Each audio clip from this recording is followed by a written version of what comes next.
So during the last Great American Royal Rumble, or should I say the election cycle, the media around the NBA has been quite perplexed on why the sudden change and shift of attitudes when making statements around the election coverage. The absence of the virtual signaling and a lot of the political jargon was very noticeable. And keep in mind, I've always alluded to this in my past segments, that the league, as well as its players, have used the last polarizing political landscape as a way of brand building. And a lot of the word salad doesn't really have much use unless you're willing to put boots on the ground. But prominent NBA media members Bomani Jones as well as Logan Murdoch had a sit down where they discussed this current landscape, with the NBA currently moving away from a lot of this polarization that has left the political world and entered into the sports world, as well as the NBA audience consumption habits and patterns, especially after the pandemic. You guys check it out, and every once in a while, I'll check in. I wanted to get you in here because we're recording this a few days before the inauguration, and I wanted to get you in here to talk about just the evolution of how players use their voice on social issues. And I guess we'll start there, right? Like, what has been the biggest difference you've seen from players, I'm using this in air quotes, by the way, using their voice from the first Trump administration to now as we're going into the second one? What are the differences and similarities and the pros and cons? I mean, I think the difference is stark. I don't really be hearing it that much no more. Like, maybe I'm not hanging out in the right places anymore. That's entirely possible. Like, I try to be very careful about using absolutes and saying things like ain't nobody talking about it no more. But at least not anywhere that I've seen. It hasn't been that loud from athletes, but the point that I've always made about this that I think gets lost is rarely, if ever, is the athlete moving out of step with the larger society. And it's not just the athlete not moving step with the larger society, it's also the entities. We've seen ESPN tone down a lot of some of their political virtual signaling. They toned that down a lot, especially through the election. And that UFC event that they had at Madison Square Garden, where they saw a large portion of their UFC audience was for a certain side of the political spectrum. That was sort of the signaling that, hey, we might need to tone this down a lot because we might be out of tune with our own audience. But at the end of the day, they really shouldn't be taking sides. They're a business entity just like the NBA, and they got to really appeal to a large global audience. It's not just the US. Now with them going into streaming, shit is much more globalized.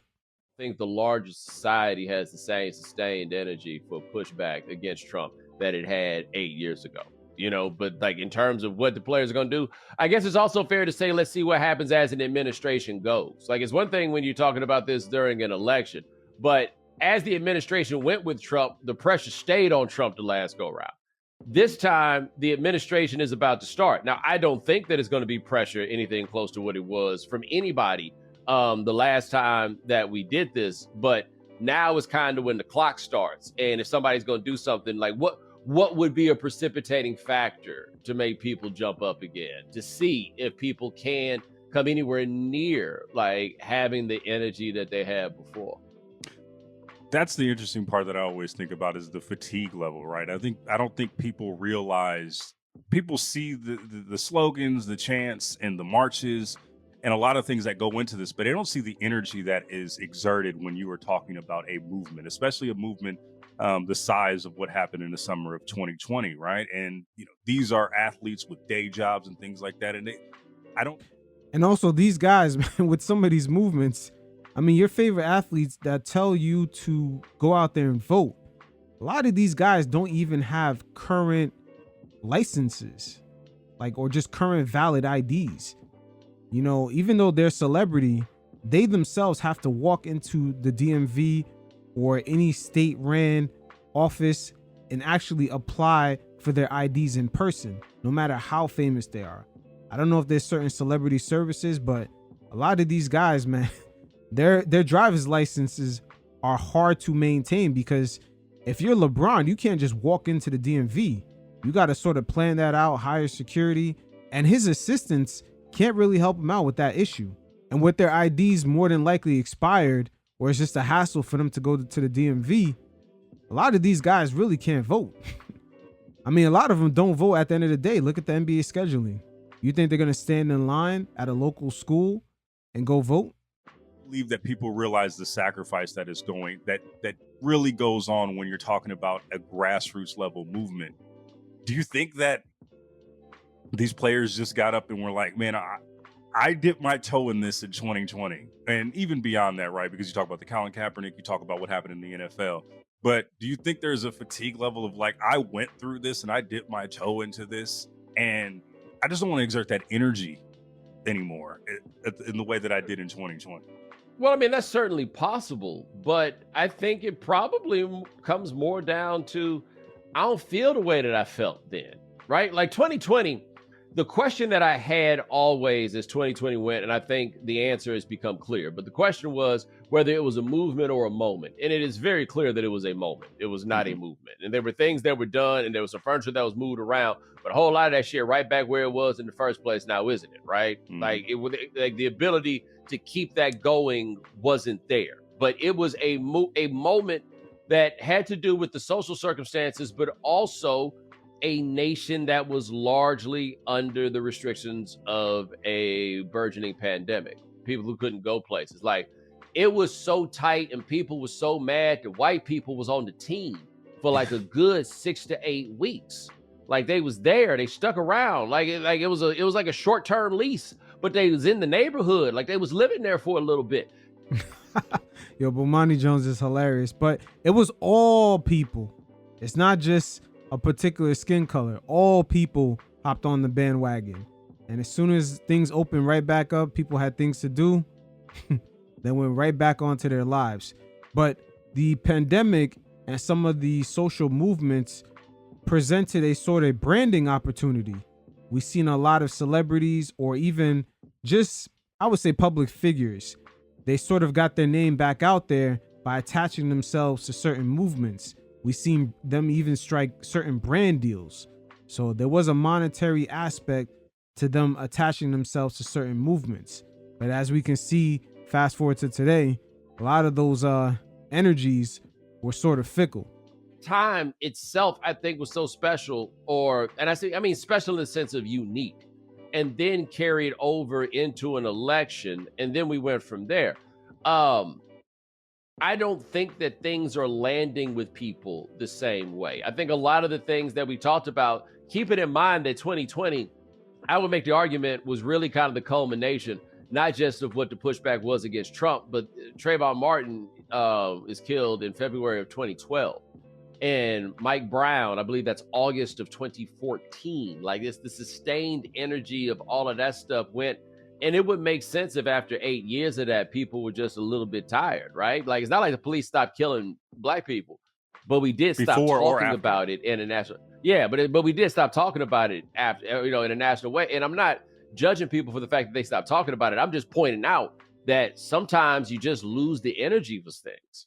But also, I think that even on the other side of it, right? Like on 2020, it was interesting because you started seeing the commodification of protest in a lot of ways, right? Especially with leagues. You saw that, NBA was basically like, yo, we'll do whatever it takes for y'all to get back on this court and let's make this money real quick, right? We'll put it. Facts. And it wasn't just the NBA, even SportsCenter. What happened with Jamel Hill and Michael Smith? ESPN was trying to capitalize off of all that.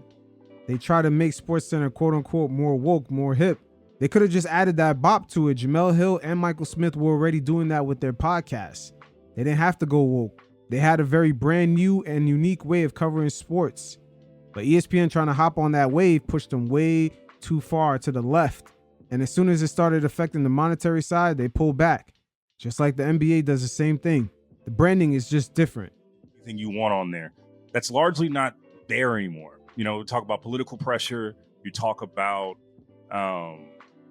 things that have gone on in the administration. This administration right now, you see Trump right now, where he is just going at the Amazons and these other places, and they're like, you know what, you were right, we're going to be on your side now. It's not the same political climate as it was. So like, also to further elaborate on that point right there, a lot of these companies seen Trump go after big old Amazon. What do you think other large to mid-sized businesses are thinking? They don't want to be audited by the man that's now in power. So it shouldn't be shocking if long gone are the days of certain media outlets like ESPN being so anti-Trump. I guess I'm thinking about, maybe months, years down the line, but like, what do you think is going to happen if, say, Trump goes out of league again, like he does in the NFL, or he specifically goes at the NBA, which is looked at as such this liberal league, even though they took away the slogans before the NFL did? Like, where are we? What's going to happen when there is a inevitable Trump? I'm going out of league. Or I'm going at these players. Do you think the leagues are going to have the players' backs in the way that they at least showed that they did outwardly back in 2016 and 2017? Yeah, I do, because I don't know how much there is that Trump could really do to the leagues. Like what he could do to Amazon or Facebook or Meta, but companies of that scope and that operate in many ways somewhat monopolistically, there's a lot that a president can do to make their lives hard, right? It's a little bit different, I think, when you start talking about these leagues. So I do believe that they will have the players' backs if such a thing happens. Make no mistake about it, leagues like the NBA do operate like a monopoly. So they can inquire about that. And also, they can still audit these leagues, send the IRS on their ass. There's only a few things big business is afraid of: paying taxes and regulation. That hasn't been the culture war, though, that Trump has been fighting this go round. Like, I don't know if he comes back to this, if this is one of the hits that's going to go over the same way that it did before. Like, one thing people talk about very often they say about generals is that generals are always fighting the last war, right? Mm-hmm.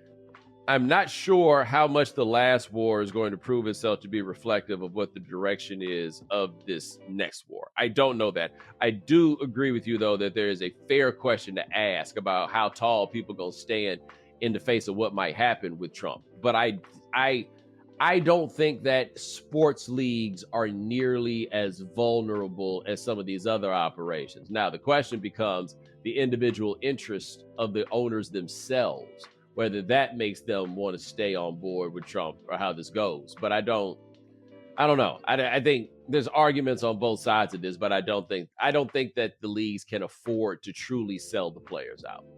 I do wonder, though, right? Because specifically with the NBA, like if there is a Nick Bosa in the NBA somehow, right, who was very outspoken or with the current administration, even though, we don't know what the political alignment of every single NBA player is, but I'm sure there's some that aligns with Trump and his policies. I mean, I'm sure there's more than one, and it might be growing based on, the exit polls of the last election. But how?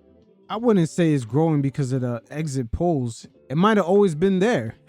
You could tell from the election results. It's fair to say that the country spoke. It's that things just got so politicized in sports that the players can't come out and outright support certain things. Same thing for the coaches, the front office personnels, as well as the owners.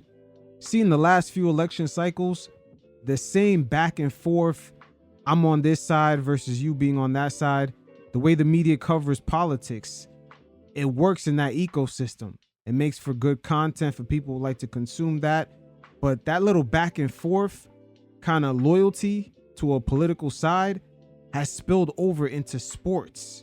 And now you see guys backing certain players and teams no matter what they do. And sports was one of the few things that society had left where there was actual winners and losers, and it was undeniable. But now, because a lot of the political jargon has spilled over into the sports ecosystem, now we have a gray area where guys can make up excuses. We end up getting the analysts sort of like the Nick Wrights that create this whole gray area behind winning and losing. This shit is so nasty right now. Does the NBA mitigate that distraction? Because it's on one thing, it is cool to put your support behind maybe a protest that everyone in your league is supporting. But what about if it's on the other side where they have to mitigate that? Like someone is just straight MAGA. How do they mitigate that part? You can't do anything about that. Like, that is a mainstream political opinion. You're not really, there are ways in which you could deconstruct the platform if somebody goes too far in one direction on a thing, and you can say that that thing is the issue. But I mean, the majority of voters in America voted on that platform. It's very difficult to make the argument that you could go and, tamp that down. Like, I don't know specifically how he feels about Trump, but I think somebody whose political platform kind of fits the description that you've offered is Jonathan Isaac. He over there being Jonathan Isaac. Don't nobody really care. You know what I mean? Yeah. Like there's no, I don't think there's, first of all, what a league can't do is ever appear that it is shutting down someone's politics. Like, you can shut somebody down for being indecent. You can shut somebody down for committing one of many isms. You can do, you have to kind of keep it on a level of principle in that way. But if it feels like that you're shutting down politics, you're in the wrong. You absolutely cannot win that. He's absolutely right. And we've seen that play out with the China incident with Daryl Morey.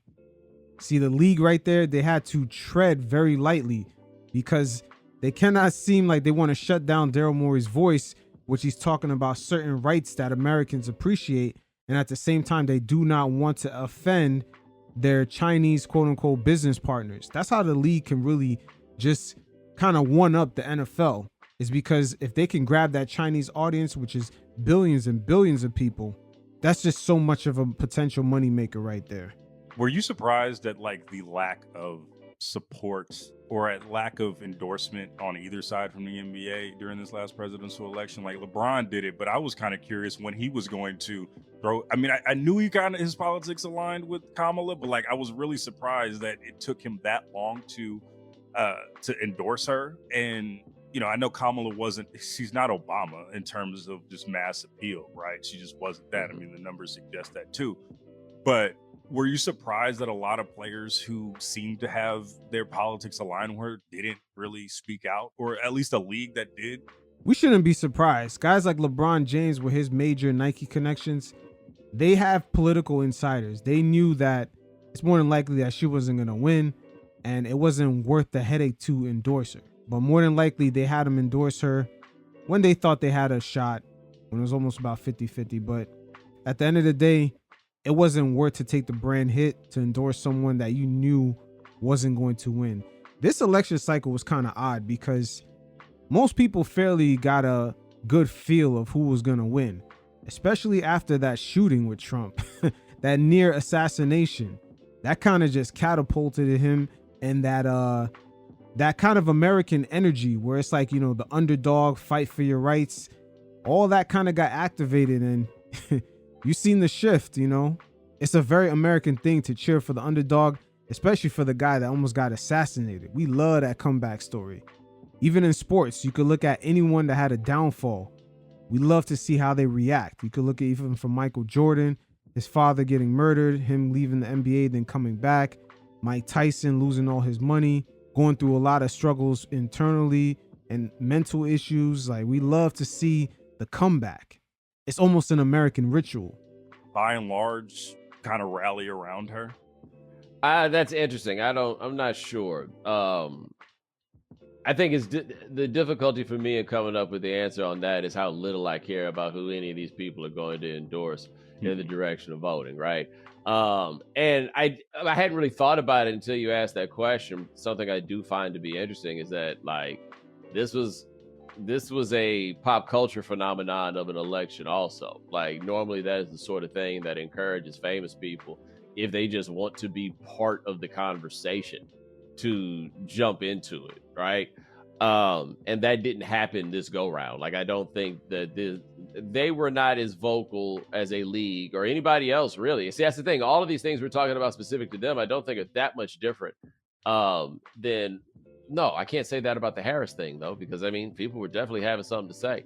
Yeah, I guess I was surprised by that. Like, I hadn't really given it a whole lot of thought in the moment, but I guess it is a little bit surprising, and I don't know who had truly what to lose in that, at that point. I don't like the league itself, like the NBA, like Park Avenue. They kind of need to be separate from this. But what I did find interesting, or at least it felt like, because I know when I've said these things, I'll hear from the NBA and they'll tell me about the things they've actually done. But you heard a lot more, or it felt a lot louder around voter registration from the NBA in 2020 than it did in 2024. That's very interesting because this time around, the NBA was in the middle of negotiations for their brand new TV deal. And also that key word of just telling people to vote, it meant something different in 2020, which was vote for Biden, versus make America great again meant go for Trump. In reality, those two slogans are great for America, but that's how polarizing things were, that those two things meant that you were taking a side, when in reality, those two things actually benefit the country as a whole. Right, because like just the mere act of encouraging people to register and to vote serves every purpose that you're talking about without having to be explicitly partisan. And we had seen in in 2020 we were using arenas as election sites and all of those things. You just didn't hear as much about that this time. Yeah. I don't know what did. I truly don't know. Wow, that shows you the difference. I forgot about that. Woo! The league was going out their way to make sure people was able to vote, which also was kind of virtual signaling, hey, we're going for Biden. Any entity at that time was making those type of moves. That was the messaging. Go for Biden. We're going to open up polls. We're going to make it easier for people to vote. And then on the other side, when you say make America great again, put America first, that meant you're voting for one side. Again, things are very odd, but there is virtual signaling of that platform stuck around, into 2024. I just know I didn't hear that much about it. You were talking about just even the voting, and the first thing that comes to mind is LeBron, in that, he was the face of More Than a Vote. He's not the face of it, as I don't even think he's leading the charge anymore. I think they ceded that to Nneka, but of course he's not leading in charge anymore. LeBron James' main goal is to be a billionaire. He said it multiple times. Him and Nike had used that opportunity with a lot of the virtual signaling and just going on the Biden campaign. They used that as brand building. And also Nike had a vested interest in going for Biden because Trump wanted to bring the factories back to United States. And also he was willing to tax any companies manufacturing products overseas, especially in China. He's kind of evolved in like where he dips his toe in social issues now, right? And I know there's a lot of has to do with the fact that he's a businessman and, and things like that. He's kind of always been this sort of capitalist, but like where do you see his role in all of this, going forward right now, right? Because he is now, him and Steph Curry, who has kind of used his voice, but they are kind of now the two voices, but they're getting older, right? Like, so like where... Age has nothing to do with them. These athletes should not be a voice for these kinds of situations. These guys have grueling 82-game scheduling, and their primary focus is their profession. That's the problem. We're relying on guys who have probably no idea of how this whole political process works. Where do they fit in all of this right now in terms of their voice? Well, I mean, being older should be the point of giving them more gravity. Like, I mean, I personally don't care what a 25-year-old thinks about any of this stuff. That'd be silly. Now, maybe I would care about that if I was 18, but I would think that with some age, that the point of you having something to say, you may not be as cool as you used to be, but your reach is probably as big, if not bigger, than it ever had been, and your voice got a little more bass to it. Like, I would think that there would be the case. I don't... Like, LeBron's always tried to be a businessman, so I don't think any of that is different at this point. Like, to me, that's not a change. It's definitely a change. You can't be on the verge of being a billionaire and all of a sudden you're part of a grassroots movement. It doesn't make any sense. That's like saying MLK was on the verge of being a billionaire, but yeah, he's protesting for civil rights. Same thing for Gandhi or any other person that try to have some sort of social movement in the country that they reside in. LeBron James, unfortunately, is not in that position to be that leader. But what he can do is provide some backing financially. We see Michael Jordan, as well as Oprah Winfrey, give Spike Lee millions of dollars in order to make that Malcolm X movie. And at the end of the film, they both were seen wearing the shirt and the hat. They financially supported him as he received no backing in Hollywood to produce that film. That's one example of a silent approach that LeBron could take, but he cannot be the face of that movement. with LeBron ending up there. But I don't know what their place is because again, I don't care. Like I'm not that interested in what either of them think about these things. So the role of the athlete to me is very dependent upon who the athlete is himself, right? Like to me, it's not just a general idea. You got to be a particular person with a particular insight and a particular set of cares, or a particular set of concerns, I would say, to get here. And like it is helpful for people, particularly on the left, who want athletes to have views because they feel like they can then get things that there's a whole bunch of people that wouldn't otherwise have to listen to it. And now if LeBron James says it, now they do, right? But LeBron James is also a lightning rod sort of figure. Who knows what happens after he gets out there and he does it, right? So I don't think there's any clear, easy answers about where either of those dudes stand in this. It's just interesting how we see athletes talking about, these social issues, at least in this day and age, because, I don't know if there is a comparison to, like a lot of people like to compare, LeBron to like he's having his Muhammad Ali moment, or he's having his Bill Russell moment, or he's having all these moments. And I'm just like, well, them dudes really had something to lose. Like they wasn't. Facts. Guys like Muhammad Ali actually lost a lot financially and was on the verge of bankruptcy. That comparison to him and LeBron James, it's not even close. LeBron making a statement today, he's going to get the sort of backing from mainstream media as well as Nike. But when Muhammad Ali had did it, especially talking about joining a separatist movement, that shit did not go well. They stripped him of his world championship. And financially, it hurt him for a long time. You see, he's part of that group of athletes that are on the Mount Rushmore of all time. Guys like Babe Ruth, Michael Jordan, and it kind of raised a little suspicious eye in 2006 when a New York firm for about $50 million purchased 80% of his name and image.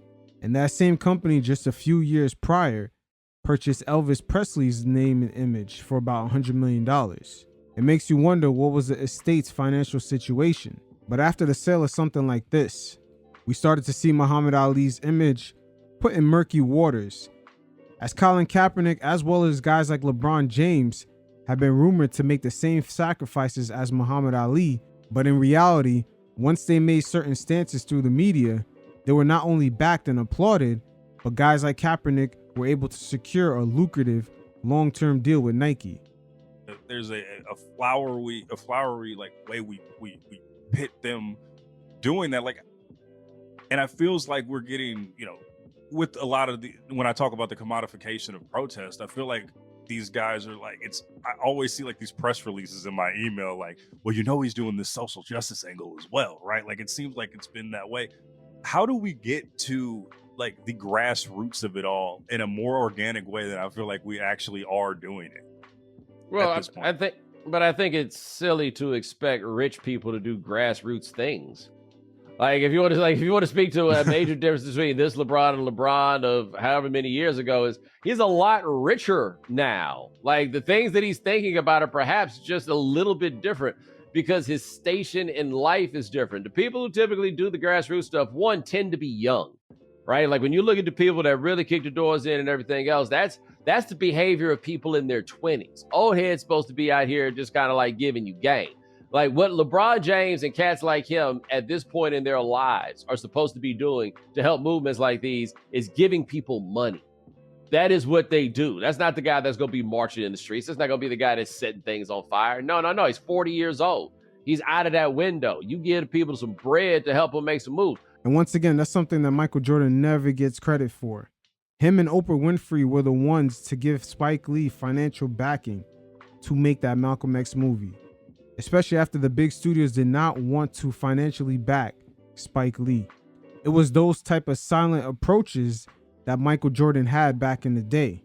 But now we see the media, especially around LeBron James, tend to brand build him by saying, look, he puts himself out there for certain social causes while Michael Jordan didn't do anything. But in reality, it wouldn't shock me if Michael Jordan financially spent way more money on major social issues more than LeBron James. that would be a perfectly appropriate thing for a man like him to do, but very few people approach these things the same way that they did, call it 10 or 15 years ago, no matter who they are.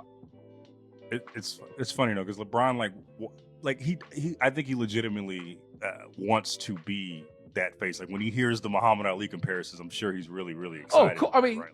Him and his Nike agents, they're excited for the brand building and for the optics, but for the backlash and responsibility, they really don't want any parts of it.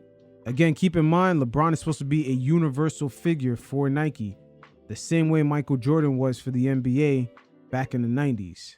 And there's nothing wrong with that, because without them doing so, the players would not be able to make all the money that they do today, especially with endorsements. It's funny though, because LeBron, I think he legitimately wants to be that face. Like when he hears the Muhammad Ali comparisons, I'm sure he's really, really excited. Oh, cool. I mean, right? I know he wants it. Yeah, I mean, it would serve the ego of anybody if you felt like the world was really saying that you're Muhammad Ali. Now, what Muhammad Ali was doing at that time was just so much more of a revolutionary thing that a public alignment with the Nation of Islam is something that LeBron James, no analog of that would he ever do. No. Period. And I say that with no judgment. That's not something he would ever do. The dynamics of a war and an actual defiance of the federal government, right? Like, it's hard to have a true comparison to that, right? Right there, Bomani Jones is being honest and very truthful. You see the stark differences between the two? Muhammad Ali took much harsher stances that result in crazy financial penalties for him and his family. Major fucking difference.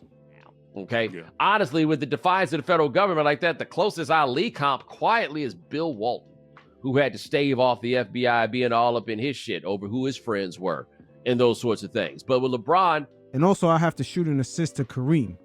Kareem also took certain stances, especially in his day where the media was majority white male.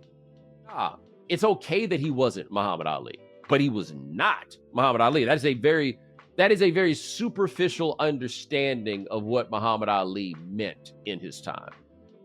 What did you think of the LeBron, Kareem, and I say this in air quotes, beef, right? Because I think that's a really good, a really good look into generational ways of looking at the way the world is, right? Like, say what you want about Kareem, he's still in the streets. These substacks are still coming. He is still talking that stuff that he was talking back in the day, right? But what did you think about those two kind of clashing, even if it was for a few weeks, right?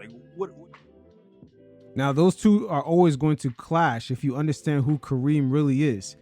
He's almost like a 10 times smarter, intellectual version of Kyrie. And guys like LeBron James, a lot of his tactics and manipulation, it doesn't work on a guy like Kareem. And at the end of the day, a lot of the previous GOATs, guys like MJ, Magic, Kareem, Akeem Olajuwon, among that 1%ers of NBA Mount Rushmore players, behind closed doors, they understand a lot of the tactics that LeBron has applied through the media. They may not agree with it, but they do understand it. And also, when it comes to the game of basketball itself on the court, they are not fooled by a lot of the stat padding and the non-utilization of teammates that LeBron has applied, especially in the finals going up against the Warriors in 2017 and 2018. It's been too many instances of this man looking for the perfect situation and bailing out on teammates.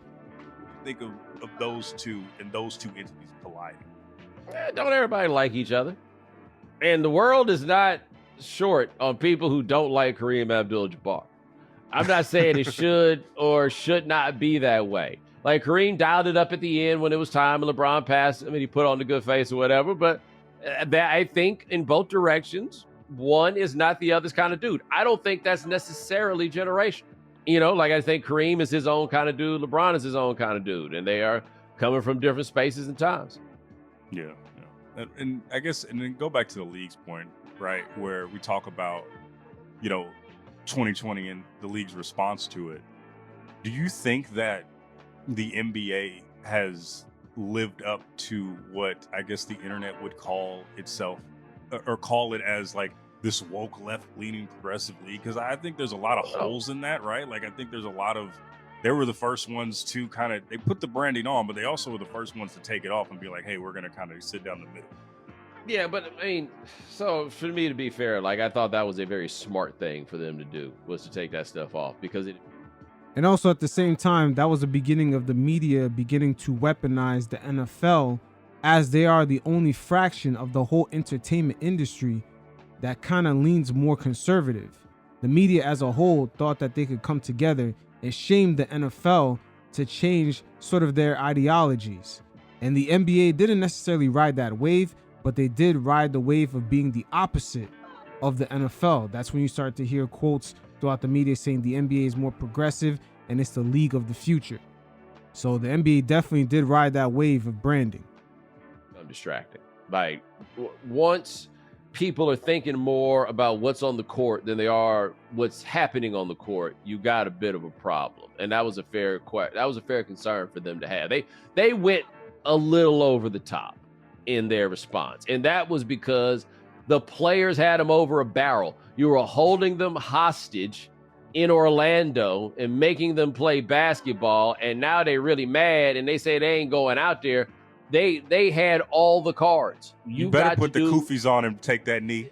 Yeah, you got to do whatever it takes to get them dudes out there on the basketball court, right? So, I mean, they had them in that time, but there's never been a time where it would be appropriate or actually true, this characterization of the left, the league as being like anything approaching being far left. There's too many billions of dollars for that thing that would be far left. Those owners aren't terribly different than the NFL's owners. The only difference is the nature of a basketball roster gives the players, especially the really good players, more power than any players will ever have in football. And as a result, they can flex on the NBA a little bit about certain things and make things happen. Like the NBA, the culture of football is not black. The culture of basketball is. Like you can't change that around. The tolerance of the fact that the culture of basketball is black leads people to see it as being this far left league. And I do think that there are some, what many would call progressive sensibilities that the league has publicly adopted, but I don't. Yes, that is 100% facts. Yo, Bomani is killing it right here. The league in a way understands that the marketing around it, especially when it's perceived in American culture that a lot of African American culture kind of sets the trends on what's popular, what's hip, and they kind of do ride that wave. But it's up until a certain point. And we've seen that breaking point actually hit during the bubble, as they mentioned before, when the players were willing to walk out because the NBA was really trying to fulfill their TV contracts, because I believe they had to play 70 games or more to get all the money. So after the George Floyd incident, the players were risking it to walk out. They made a phone call to Obama. He showed up, tried to get the players in line. Same thing for Michael Jordan. And it looks like the compromise to all that is them having the Black Lives Matter painted on the courts during the games. Once again, in that scenario, it proves that money is over all. They needed the players to be out there, and the league was willing to go probably against its core principles by taking a stance on either side of that issue with the police or the way blacks were being treated. And make no mistake about it, collecting that TV money at the time was really important, because the following season, the NBA had borrowed over $800 million just to stay afloat, while a lot of the teams could not have fans in the arenas. I think that those progressive sensibilities that the league has adopted are any different than the sensibilities of any major corporation of its time, right? Mm-hmm. It's the same stuff. The NFL in its actual offices probably has a lot of the same stuff that they would say or they would employ. It's just that the football is not culturally black and basketball is. Well, is that why there's such a difference in perception between the both leagues, right? Because like NFL still has end racism on their end zones, right? Yeah. And why is there such a difference in perception when one league doesn't have the insignia and one does? Yeah, it's a false sense of perception, because if you look at both leagues, all the coaches, executives, and owners all look the same, and the players, for the most part, all look the same. It's really about the branding.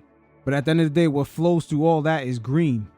Both these leagues care about the green, and the NBA in the past few years have shown how money hungry they really are. First of all, their new TV deal is fracturing their audience through multiple streaming services. So it's going to be very inconvenient for fans to find games. And also, the money grab with the jerseys is insane. A different color, different scheme every single season. It's hard to even notice which team is which on the court when you're watching these games. And you can even look at the money grab by grabbing ads on the jerseys themselves. It works for international soccer because it's always been like that. But for the NBA, it's a little different. But who knows? It could be different for a younger generation. Like, why is there such a difference in perception when one league doesn't have the insignia and one does? There's a difference between the court saying Black Lives Matter and the field saying it takes all of us. And racism too. Yeah, but those are. I mean, they're very anodyne statement. This right? They're benign. They're not shaking the table. Okay. The NBA put Black Lives Matter on the floor because what you have to remember is there was a brief glimmer during the summer of 2020 where the phrase Black Lives Matter was polling positively over 50%. Yeah. So they was riding a wave. The problem was that wave did not last as long as the bubble did. Mm-hmm. And after, if they had just done it for a couple of days, right? A couple of games and then taking it down, it probably would have gone over better, but they couldn't do that. People was mad, right? That wasn't going to be enough. And there was a brief moment in time where people thought that everything had changed. Yeah. LOL. Where do you fall on the line of people saying that wokeness has killed the NBA ratings? I think personally it's stupid, but why does that even? Why has that been able to grow so many legs with this particular league?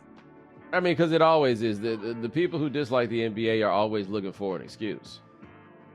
So. That is facts. The people who tend to say that, they never liked the NBA to begin with. There's something that irks them the same way Dan Gilbert was kind of irked when LeBron James went to South Beach.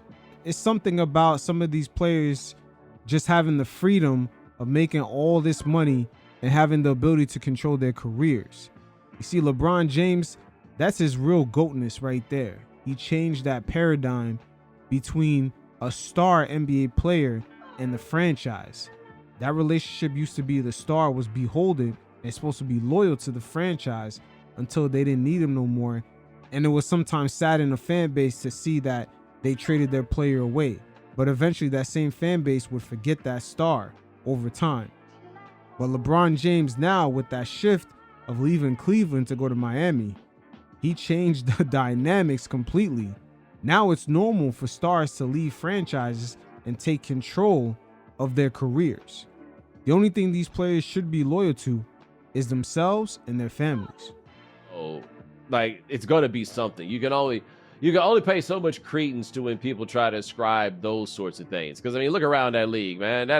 Who are these people that we're talking about now? Start naming them. It's hard to come up with somebody that truly fits the description in a public way that would be offending these people who in the theory that you offer do that. Nah, to me, the problem with the NBA's ratings is it's twofold. Well, maybe three.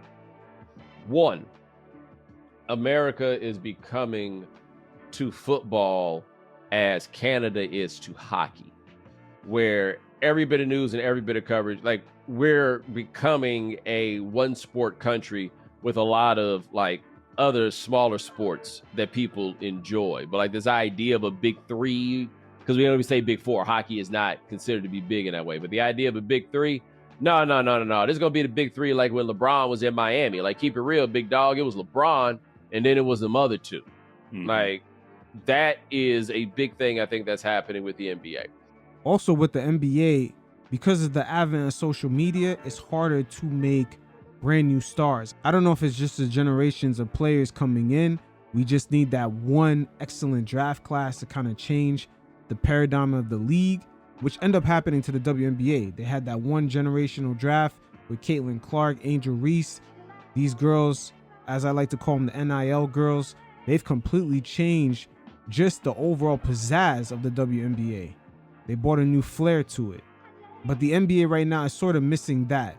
The impactful draft class where guys are not afraid to show personality, and also they need that star player that the media just sort of gravitates to, and it makes it easier for them to promote the league.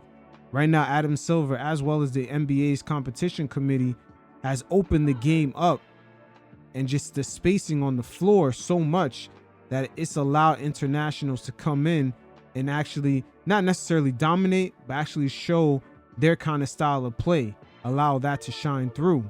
And the league right now needing more international players and making the game more appealing globally, it works in their benefit because now they have a larger pool of audience members to reach from, and also it works in streaming. But at the same time, that's a double-edged sword because the American media, when it comes to the NBA, only knows how to market the league with an American quote-unquote born star that has the swag. Michael Jordan, Kobe Bryant. There's a certain flair that the American media only understands to market the game in that manner. Outside of that Kobe Bryant, Michael Jordan, LeBron James, outside of that Black American fraction, which Bomani Jones alluded to early on, the NBA, as well as the American people, have actually adopted to the Black American style of basketball and all the culture around it. And this is definitely true for the NBA media and the way they understand how to market the game the best. It's always around that figurehead. We see NBA international superstars like Giannis actually mention this. He cannot be the face of the league because he doesn't have the quote-unquote American swag. And that right there is the elephant in the room from the NBA media. They are struggling to market the game outside of that player's archetype. I think number two, people's consumption patterns on a lot of things got thrown off by the pandemic, and they wound up off the calendar and all kinds of stuff, happening there. And I think that in the margins, if nothing else, had an effect on people. People just didn't quite jump back to the habit when it came to basketball. I also think a younger generation has come up with the NBA through Twitter, and their consumption patterns are very different. They're more highlight driven. They're not necessarily going to follow certain teams as they go through certain rebuilds. They just don't have the attention span for that. They're going to follow certain players, and mainly they're catching the games through clips and highlights until it's playoff time. So that type of consumption has changed a lot. We've seen the advent of TikTok and Instagram Reels, especially during the pandemic times. And number three, to me, is I think that this is a rejection of the current style of basketball that is being played. And there are tweaks that they need to make in the rules to encourage a different style of play, because what you have now is just incentivize people to stand behind the three-point line and shoot way more three-pointers than I personally would like to watch. And the style of play is definitely an issue. The influx of the analytical crowd, the guys out of MIT like Daryl Morey, the Sam Hinkie that was out in Philadelphia. These non-basketball guys sort of came into the NBA and brought an Oakland A's type Moneyball feel to the NBA. And make no mistake about it, being a president of basketball operations is a highly paid job. And these guys sort of converted these positions into an analytics job. And during that conversion, that James Harden 2015-16 being in the Houston Rockets those years, 2017 and so forth, that was sort of the test run of that style of basketball. And on television, for a lot of fan bases outside of the Houston Rockets, that was not pretty to watch at all. And during that same era, between 2015 to about, I would say, 2019, we've seen a lot of teams try to imitate what the Golden State Warriors were doing, and it resulted in some of the biggest blowouts we've ever seen just by halftime. If certain teams didn't have guys who could make three-point shots on the floor, they were getting blown out before the third quarter even started. Again, things like that do not translate well on the television screen. But as Brian Windhorst once stated, Daryl Morey told him that it was not his business to market the NBA game. This is after Windhorst had told him the analytics ball was not translating well on television. And also, something that doesn't get talked about too much during this era, there were a lot of guys in the NBA media that sort of got into the analytics that were offered front office NBA jobs. That's how much in this era there were guys getting highly 6-figure to 7-figure jobs while not necessarily being basketball people. I believe Zach Lowe was even offered a front office job from ESPN by an NBA team. There were definitely multiple NBA teams that wanted to hire certain NBA media members that had a better understanding of the analytics. But hey, the NBA audience has spoken. The league can see through their ratings that this stuff is not translating at all. Maybe not everybody's like me, but I believe that the league needs to do something about this because I don't find this to be a delightful brand of basketball. And it's not just them shooting threes every possession. It's your best teams doing it. It's your marquee teams doing it. The Boston Celtics do it all the time. Like 23 seconds left of the shot clock. I'm going to chuck this three. And it's the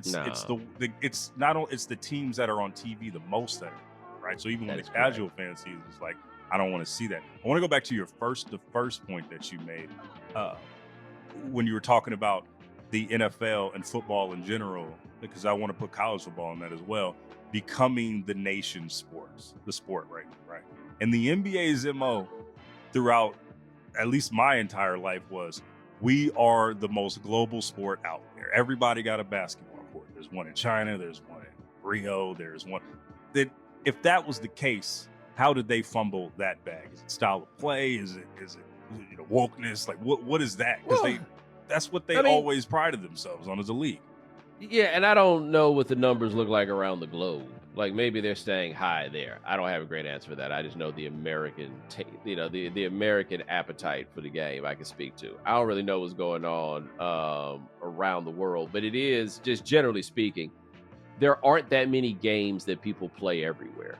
And really it's basketball and footy, soccer. Those are the two games that people play literally everywhere. In America.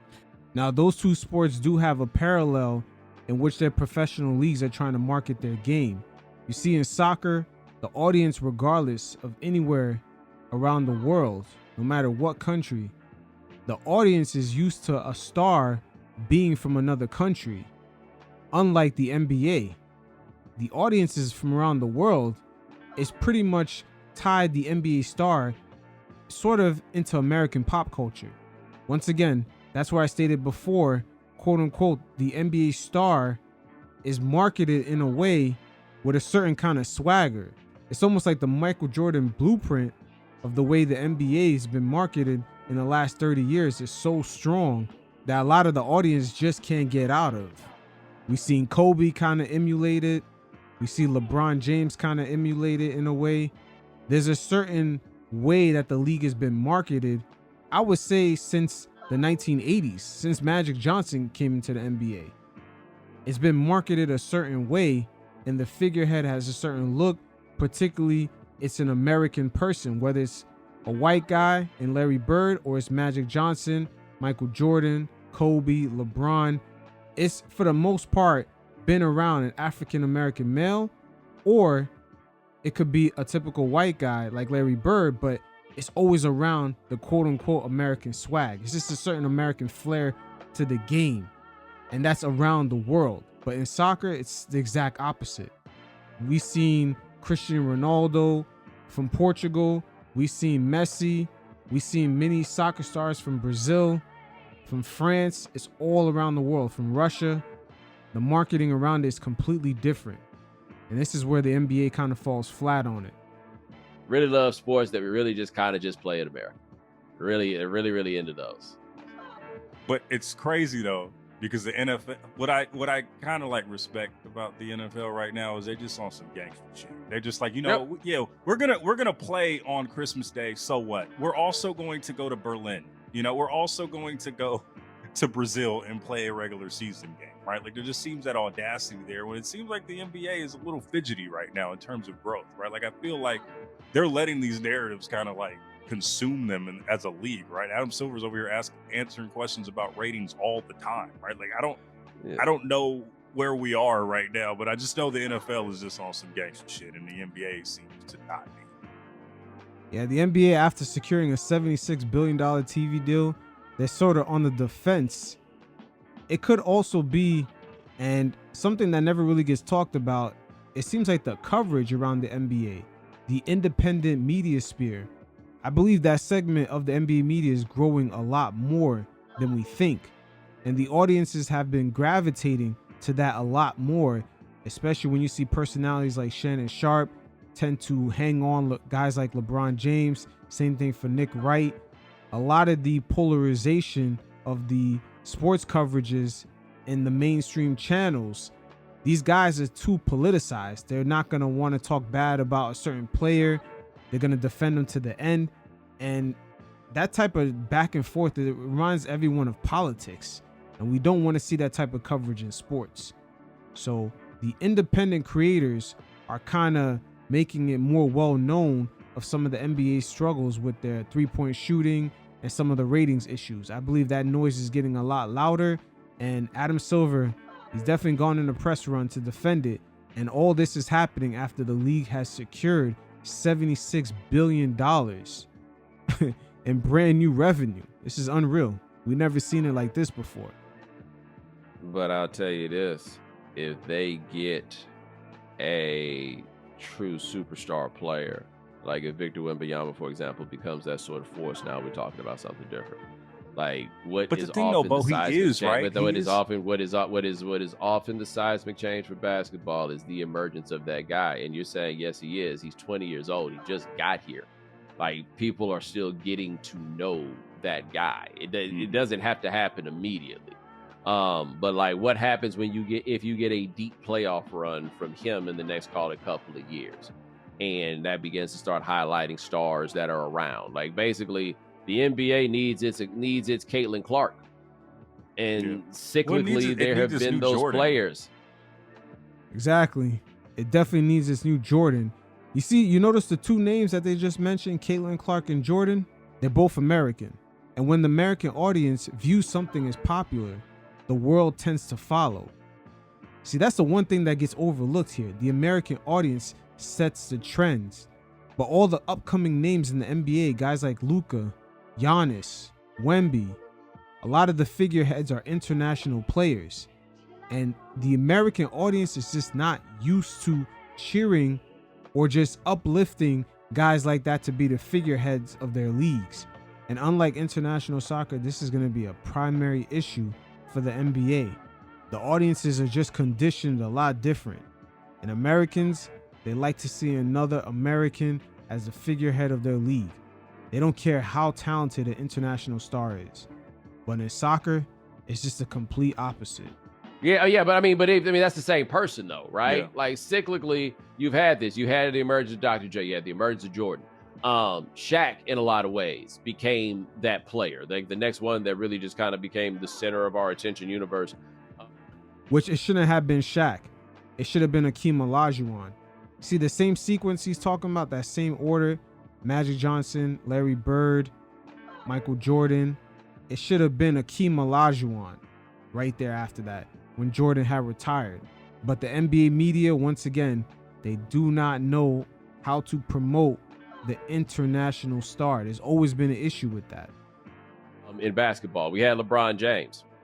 We added some other, now it hasn't quite been one like LeBron, but Steph Curry, much to our surprise, became that person, right? Yeah.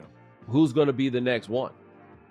It does feel like we're in a bit of the late 90s all over again, like that lockout year going into the Lakers three-peat, right? Where people were just trying to find stars. I mean, I love Ant. I know you love Ant. I do believe that Wemby is going to be that guy. It just feels like we're not promoting Wemby. It's as crazy as it may seem, as much as we could as a league. I don't know. It just seems like he's just mashing right now. And I don't know if that's market, but also he's like this. He's from Paris. He is a world name already. I don't know. Maybe you're right. Maybe he does have to get to a point where they're going into playoffs each and every time, right? I don't think it's that at all. It is not that at all. You can see when Anthony Edwards does his interviews, there's a flair that he has. He's showing hints of what the media, and especially the American audience, likes to see. The shit talking, the swagger, the cockiness, the flair. It's an American thing. We walk around with our nuts swinging. it is what it is. Yeah, I don't know how much. I mean, market. I think the emergences of LeBron James and Kevin Durant from Cleveland and Oklahoma City indicates that the market size thing doesn't really hold. Like Russell Westbrook, they were still doing television numbers for the Thunder after Durant left in that first year, right? So like, I don't know how much the market part helps. I do think a lot of the coverage is kind of based on the way that these algorithms work, generally giving you more of what we know you already like. Yeah. And they know that you like LeBron James. They know that you like Steph Curry. And so they keep giving you back what you like. I don't know exactly how anything breaks through, though, whether that be in music or anything else. Like, I don't know how these things break through. But the NBA needs their breakthrough. Like, Caitlin Clark broke through. Yeah. For whatever reason, she broke through. So who's going to be the next NBA player to really break through? Like, I really like Anthony Edwards. He's my guy. But he may be the level of star that is truly he's a lot of people's favorite player. But that doesn't mean you're going to be Michael Jordan. Like, the thing that happened in the late 90s. You think? No, he is not there because that was so singular. Like, that was a natural born star, right? Like, you didn't have to do nothing to make the star out of Allen Iverson. Like, it was right there as he was. That was what made that so fascinating, so special. In a lot of ways. That is facts. I always say, man, Allen Iverson is the first rock star of the NBA. He's sort of like the Mick Jagger of the NBA. It's just whatever he wears, whatever he does, he's just setting trends and he does it effortlessly. Anthony Edwards, he is not there because that was so singular. Like, that was a natural born star, right? Like, you didn't have to do nothing to make the star out of Allen Iverson. Like, it was right there as he was. That was what made that so fascinating, so special. In a lot of ways, Anthony Edwards has that. But he doesn't quite have, he has like a silly defiant streak, the one that cusses in interviews and stuff like that. Iverson wasn't doing that childish stuff. He was terrifying people in a whole different sort of way. Anthony Edwards, we just kind of chuckle at, you know? But in the late 90s, the mistake with the late 90s was it wasn't simply that everybody was looking for the next Jordan, is that a big part of what they ascribed to being the next Jordan was being inoffensive. And what they misunderstood about being Jordan and why you couldn't find anybody that fit that archetype so particularly is that he was inoffensive, but he wasn't like benign, right? Like Grant Hill didn't really make you feel anything. He seemed like a very nice man, but he didn't really make you feel anything. Jordan was cool as hell. Jordan had edge. Jordan had like a street quality to him. Jordan had all of those things. He just didn't say nothing stupid. Yeah. But it wasn't a matter of like, oh, you know, we just need somebody that's also clean cut. No, that was a secondary thing of it with Jordan. The primary part was that he was cool to the motherfucker. And Edwards could be that, maybe, right? Who's going to be the one to cut through? Yeah, I don't know. And even with the Wemby stuff, right? Like, I see, like, even if he is a big star, right? Is he going to be a big star like that in America, right? Because no, right away I could tell you already, no, he is not going to be. And if you look at Michael Jordan, he had the hoop earring. He had the full American swag, even though he's not even into hip hop. He still had the quote-unquote American swag, the cockiness. There's just a certain aura that Americans have that even internationals know it. They know we like to walk around with our dicks swinging. Pause. But look at Trump. That's pretty much most of his appeal, is the defiance. Like, Allen Iverson had a lot of that organically. The way he dressed, the way he talked, the way he had his tattoos. The next star doesn't have to have those things, but it's a certain aura. And a lot of the international players, they're not going to have it because it's not organic from where they're from. Wemby is on the Spurs. The Spurs, for the most part, have always had players that have been compliant. That's why they've always been attracted to international stars. And us Americans, we are some uncompliant motherfuckers.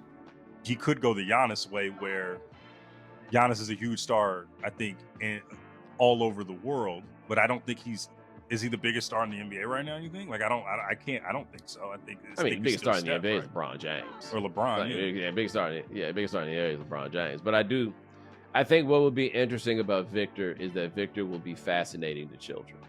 Like, it's one thing when you have the big man like Shaq, and that gives you Goliath. Like, Will Chamberlain gave you Goliath, and those people. I mean, Shaq became a giant star, but there's a different quality to that.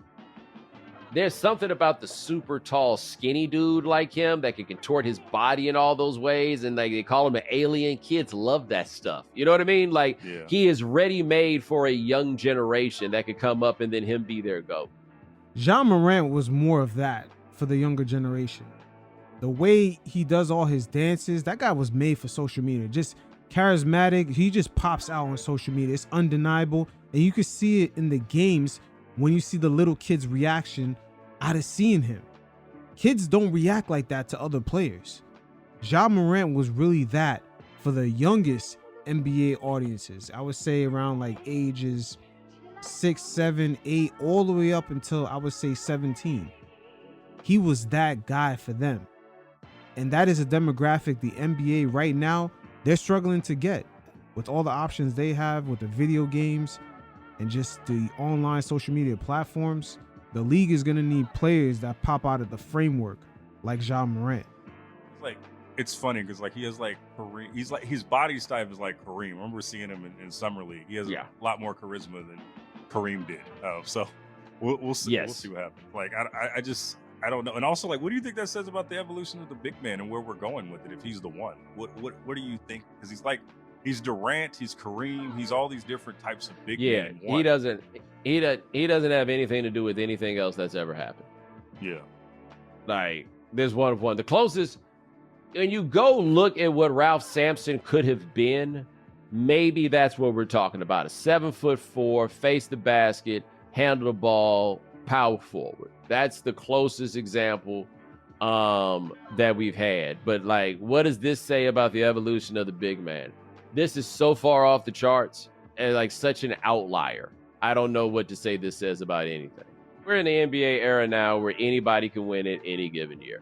I don't like that quality, but that's where we are. And that's a good thing to have going into this era of streaming, especially with this new generation of NBA fans. They do not have the attention span to sit through as their teams go through all these rebuilds and just going through all these lotteries, and then the lottery ends up being a bust. They're going through it again. They do not have that attention span. The NBA has to adopt the NFL model where a team could be last place one year, then they go through the draft and they're contending and in the playoffs or even in the play-in the following season. That's how you're going to keep a lot of these younger fan bases engaged. And that's where the NBA bread and butter is.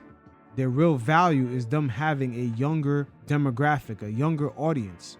As valuable as the NFL is, a lot of these streaming companies are attracted to the NBA because they understand that their demographics tend to be way younger than what the NFL has. And advertisers are really attracted to that audience. Yeah, I just don't. Also, like to add on that point, I don't know what was wrong with dynasties in the NBA. I think like the NBA was built on dynasties. What was wrong with a dynasty is that if you own a team, you want a champion too. And instead of making them go out there and earn it, they just decided to figure out ways to make it less random. Like a follower of mine said many years ago, they are eliminating the comparative advantage of competence.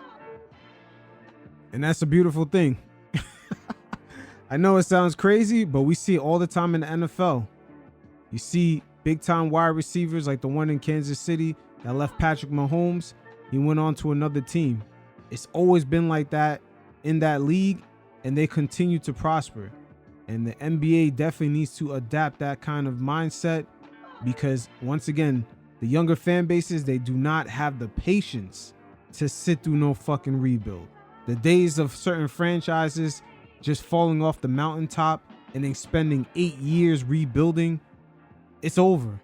It's just not going to turn out well with the new generation coming up, and it's really not going to translate on streaming. These games are going to be a lot harder to find, and if the teams are not interesting, fan bases are not going to be clicking through 100 different apps, subscribing to all of them to find the games.